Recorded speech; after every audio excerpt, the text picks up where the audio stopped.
All eyes will be on Calgary tomorrow as Prime Minister Mark Carney is set to sign an energy promise with Alberta Premier Danielle Smith.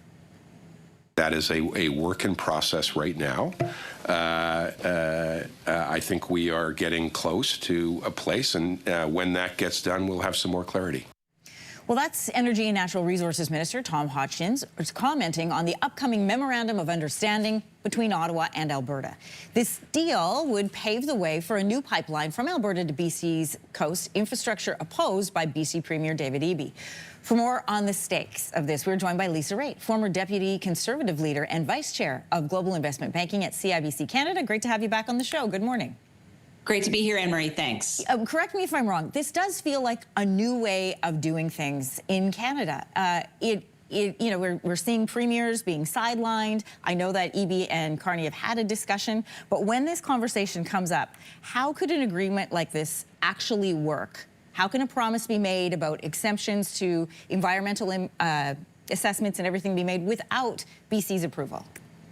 Because I think the first step in any of these kinds of projects is ensuring that the regulatory ground is clear and it's fair. And right now, the province of Alberta has said to the federal government, look, you've put in some policies and some regulations over the past 10 years that really deter investment from coming into our province and allowing us to build some resource projects that we think need to be built.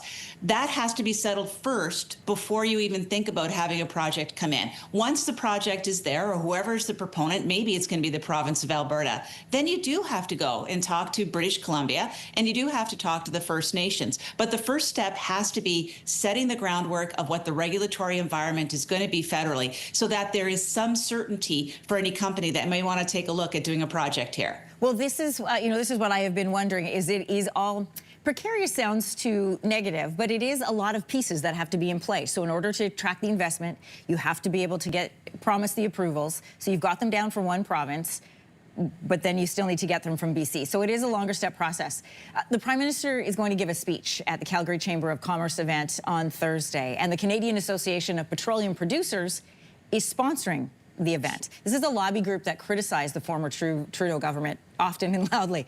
What could that signal about the Prime Minister's commitment to Alberta? The fact that the petroleum producers are sponsoring an event where he's the keynote. Well, I find it really interesting that the Prime Minister's office hasn't rejected the fact that CAP is actually going to be one of the sponsors there. Capital Power is the other one. You can see that on the slide that you put up. But for me, it means that the Prime Minister is going in with an open mind. He has said that he does believe that there should be some kind of discussion around pipelines. He has talked about, for sure, carbon capture in Alberta as being a way forward for a lower carbon oil, as he talks about. But the mere fact that he's coming there and talking is a great step forward compared to the previous Liberal government, which really did have a broken relationship with all sorts of different Alberta governments, not just the Danielle Smith one. Well, you've repaired one relationship and then you've put some stress on another one. BC Premier David Eby saying he told the Prime Minister it is unacceptable to sideline him from those talks with Alberta about a pipeline. What do you make of that? So I'm trying to understand what Premier Eby is concerned about. I don't think Premier Eby actually has a say in what federal regulations are going to apply or not apply in the case of Alberta when it comes to building a pipeline or moving on with any kind of energy-related project. He certainly has a say when it comes to what are the impacts on the province of British Columbia. How can you mitigate them, or can you mitigate them at all? Yeah. That's the step two in the conversation. The step one is between Alberta and the federal government. Does he have veto power, Premier Eby? No, actually, the Supreme Court took a look at this and it's been gone through. A pipeline is a structure, especially when it goes across a provincial border, of federal jurisdiction. However, there can be conditions put on by British Columbia that would make it more difficult for a pipeline to be built, but they do not have a veto. Alberta Premier Danielle Smith says she's going to submit a pipeline proposal to the Major Projects Office. Of course, that's in Calgary. That's coming in the spring and May. How confident are you, based on your experience, that this MOU is actually going to lead to a pipeline being built? That is the $1 million or the $1 billion question, Anne-Marie. I'm really glad that they're submitting something to the Major Projects Office. I think that's the proper place for these kinds of projects to go, because what it comes down to is this. Is this project one that's going to be picked up by the private sector, and is it one that they want to invest in?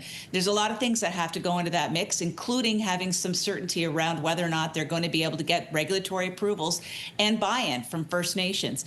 As a result, it's too early to say whether that means that this MOU will yield a pipeline, but we are majorly steps ahead of where we were yesterday. Well, as we said, it is a new way of doing business on a federal level. And we'll have to have you back to talk about how this new process could unfold and what everybody's going to have to start getting used to. Thanks so much for joining us, Lisa. Great pleasure. Thanks, Anne-Marie. If you like that video, make sure to subscribe to the Your Morning YouTube feed, where you can find all kinds of new content posted every weekday morning.